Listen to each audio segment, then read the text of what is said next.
త్రిభుజాలు, భుజాలను బట్టి త్రిభుజ రకాలు.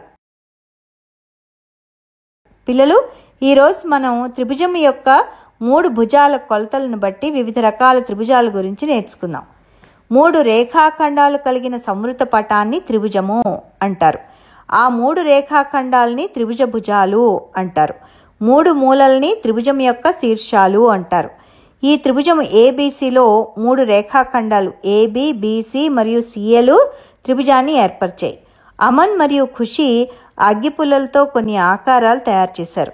వారు త్రిభుజాన్ని తయారు చేయడానికి 3 అగ్గిపుల్లలు తీసుకున్నారు. కానీ వాళ్ళు తయారు చేసిన త్రిభుజాలు సమానంగా లేవు. అవి ఏ విధంగా భిన్నంగా ఉన్నాయి?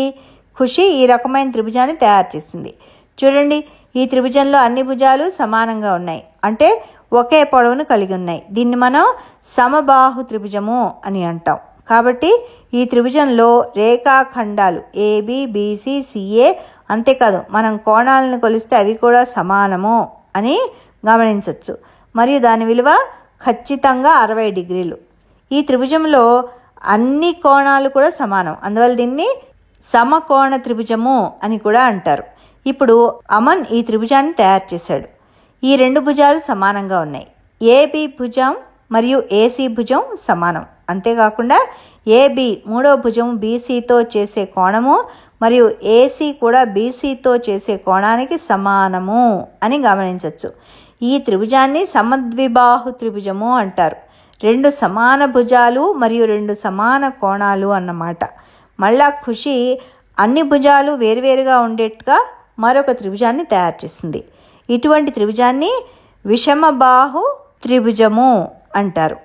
ఇక్కడ రేఖాఖండం ఏబి, రేఖాఖండం బీసీ మరియు రేఖాఖండం సిఏలు ఏవి కూడా ఒకదానికొకటి సమానం కాదు, మరియు ఏ 2 కోణాలు కూడా సమానం కాదు. కాబట్టి ఇప్పుడు మీరు భుజాల కొలతలను బట్టి వివిధ రకాలైన త్రిభుజాల గురించి తెలుసుకున్నారు కదా.